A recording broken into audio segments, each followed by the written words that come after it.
তো এই যে ইয়ামা R15 V4-এর 1 লিটার তেল অলরেডি আমরা নিয়ে নিছি। এখন আমরা করব মাইলেজ টেস্ট। চলো guys real time mileage test করি। ইয়ামা R15 V4-এর কত কিলোমিটার মাইলেজ দিচ্ছে A to Z দেখাই দেবো এখন। ট্যাঙ্কিতে যত পেট্রোল আছে খালি করা হচ্ছে, কারণ খালি না করলে রিয়েল মাইলেজ টেস্ট করা যাবে না, তো তার জন্য খালি করা হচ্ছে পেট্রোল, মানে ট্যাঙ্কিতে যত পেট্রোল আছে। খালি গাড়ি ঝাঁকি বাইরে দিছে, তো 46.3 কিলোমিটার গাড়ি রানিং চলছে। তো একবার ঝাঁকি মারলো, ঠিক আছে, দেখি আর কত দূর চলে। তো good morning guys, welcome back to my new blog. তো আজকে আবার নতুন ব্লগ নিয়ে আপনাদের কাছে চলে আসি। আজকের ব্লগটা হবে 1 লিটার পেট্রোল দিয়ে, মানে মাইলেজ টেস্ট। 1 লিটার পেট্রোল দিয়ে R15 V4-এর কত কিলোমিটার মাইলেজ দিচ্ছে রিয়েল টাইম একদম মাইলেজ টেস্ট করে আপনাদেরকে দেখাই দেবো গাইস। তো চলো লেটস। সো ফাইনালি গাইস, আমরা আমার বাইকের একদম তেল শেষ করে দিয়েছি আমার R15 V4-এর। এখন আপনাদেরকে দেখা দিচ্ছি এই যে ট্রিপ একদম আমরা 0 করে দিব। ট্রিপ দেখতে পাচ্ছেন 0 হয়ে গেছে।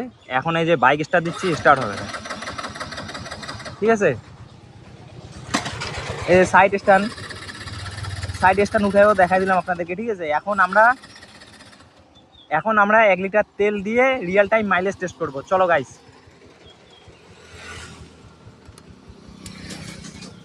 এই যে 1 লিটার তেল নিয়ে নিছি আমরা।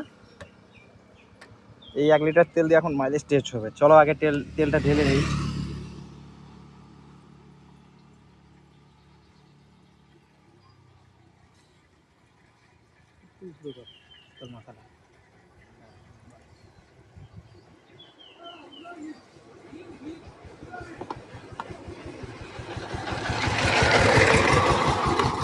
তো 1 লিটার তেল আমরা ঢেলে নিলাম বাইকে। এখন আমরা চলো কত কিলোমিটার মাইলেজ দিচ্ছে এখন এটা আমরা চেক করবো গাইস। চলো গাইস।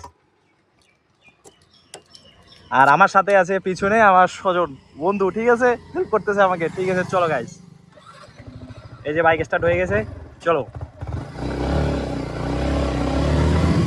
তো আমরা একটু রাফ চালাবো আর মিডিয়ামও চালাবো।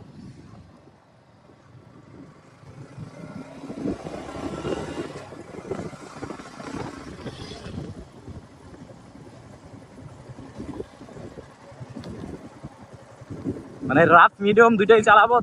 চালার পরে দেখবো যে মানে এভারেজ কিরকম মাইলেজ পাওয়া যাচ্ছে, ঠিক আছে বন্ধুরা। চলো।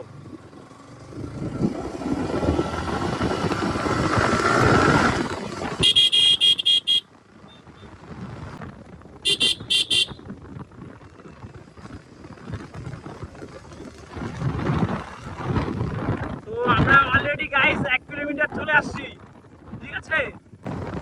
তো গাইস 5 কিলোমিটার হয়ে গেল আমাদের বাইকে। তো আমরা এখন যেহেতু পকেট রাস্তায় আছি, ঠিক আছে, তো আস্তে আস্তে চালাচ্ছি।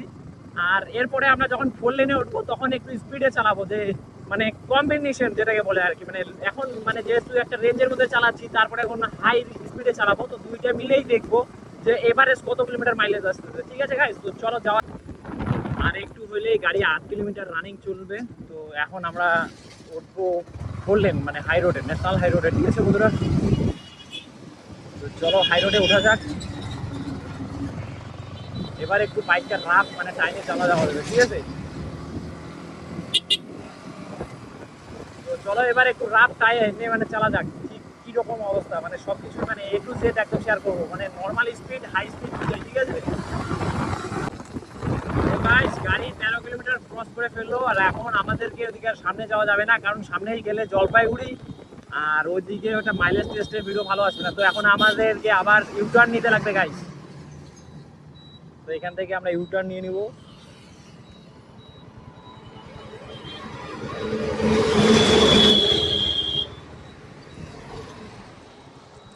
প্রচুর জ্যাম, হাই রোড না। মানে 20 কিলোমিটার রানিং চলতেছে, 1 কিলোমিটার হয়ে গেল। তো নন স্টপ, এখনো পর্যন্ত কোনো আটকাআটকি কোনো কিছু করি নেই। 20 কিলোমিটার অলরেডি চলে গেল। তো দেখি আরো কত দূর যাওয়া যায়। চলো গাইস। তো গাইস 25 কিলোমিটার গাড়ি রানিং হচ্ছে, আর একটু গেলেই 25 কিলোমিটার হয়ে যাবে। তো এখন আমরা দমনির রাস্তা ধরলাম। তো দমনি গিয়ে ওখানে একটু চা মিষ্টি সিঙ্গারা এগুলা খাবো, খিদে পাচ্ছে গাইস। আর একটু আগে ওয়েদার কিরকম ছিল, এখন ওয়েদার কিরকম চেক করো গাইস। কি এত পরিমাণে রোদ ছিল যে ভাবলাম যে বাড়িতে শুয়ে শুয়ে ভাবতেছি যে ভিডিওটা করতে পারবো কি না। তো গাইস এখন দেখতেছি একদম এত সুন্দর ওয়েদার হয়ে গেল, 10 কিলোমিটার হয়ে গেছে, চলো আরো সামনে যাওয়া যাক। কত দূরে দেখি, একবার স্টার্ট বন্ধ করি নাই কিন্তু গাইস এখনো পর্যন্ত। এটা হচ্ছে দমনি রোড, তো এই দমনি রোড ধরে আগাচ্ছি সামনের দিকে, দেখি কত দূর যাওয়া যায়। চলো, আরপিএফ ট্রেনিং সেন্টার। আর এই জায়গাটা দেখো গাইস একবার, এই জায়গাটা মানে লোকেশনটা, মানে ফটো তোলার জন্য এত বেস্ট লোকেশন গাইস, কি বলবো। মানে খুবই সুন্দর একটা প্লেস, দুই সাইডে একদম সুন্দর সুন্দর বড় বড় গাছ আর মাঝখানে রাস্তা। গাইস দেখো, মানে গ্রামের রাস্তাও এত সুন্দর সুন্দর রাস্তা গ্রামের। হ্যাঁ, মানে ওয়েদার আর রাস্তা একদম কিরকম লাগতেছে একবার গাইস চেক করো। তো গাড়ি চললো প্রায় 28.8 কিলোমিটার। তবে রুক যাও রুক যাও, ডগেশ ভাই, ডগেশ ভাই।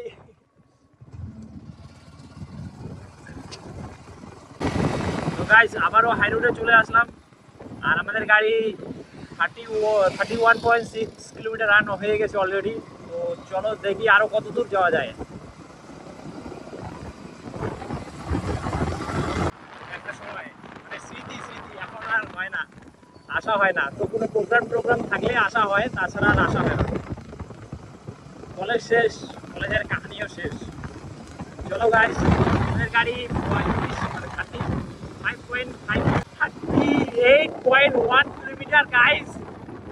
ভাই এরকম মাইলেজ মাথা নষ্ট ভাই, এত 1 লিটার তেলে যদি এত মাইলেজ পাওয়া যায়, তো এর থেকে আর বেশি কি লাগে ভাই। 155 সিসির বাইকে, 155 সিসি স্পোর্টস বাইকে ভাই এরকম মাইলেজ দেখতে পাচ্ছ। 38.3 হয়ে গেছে অলরেডি, ঠিক আছে।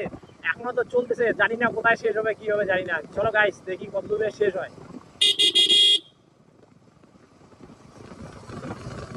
গাইস এতক্ষণ তো আমরা হাই রোডে বা পাকা রাস্তায় চললাম, এবার আমরা একটু গ্রামের রাস্তায় দেখবো, ঠিক আছে। আর আমাদের গাড়ি 42 কিলোমিটার পার হয়ে গেছে, 42.6।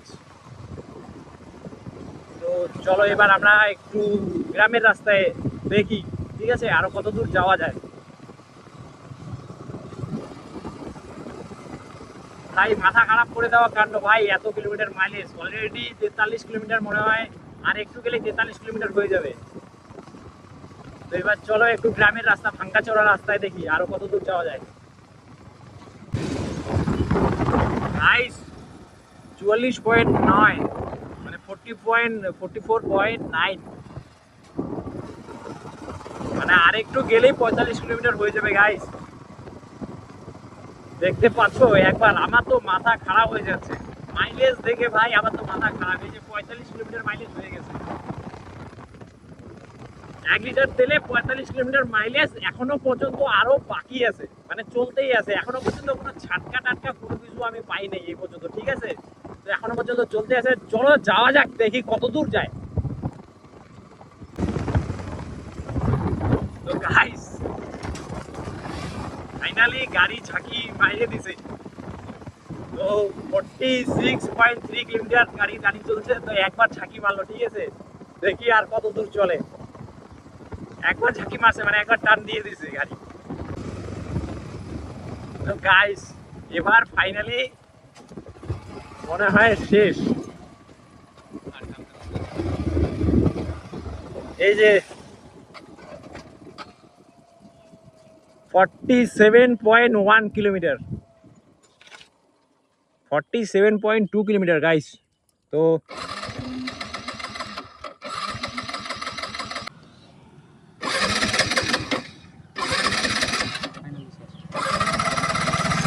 তো গাইজ একদম ফাইনালি তেল শেষ, আর আমাদের কিলোমিটার দেখতে পাচ্ছেন 47.2 কিলোমিটার, একদম মানে 47.2 কিলোমিটার চলছে গাড়ি। আর এখন একদম ফাইনালি একদম তেল শেষ, কোনো মতনই না, অনেকক্ষণ থেকে ঝাটকা মারতেছে।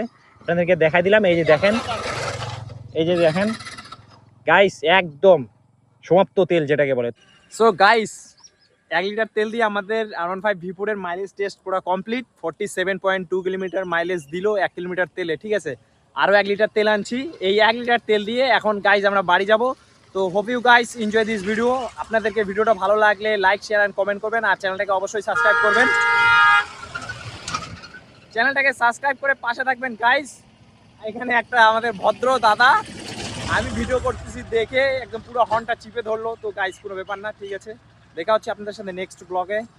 ভালো থাকবেন, সুস্থ থাকবেন, আর একটু দোয়া আশীর্বাদ করবেন যাতে ভিডিওটা চ্যানেলটা তাড়াতাড়ি একটু ভাইরাল হয়ে যায় গাইস। ঠিক আছে, thank you so much, bye bye, দেখা হচ্ছে নেক্সট ব্লগে।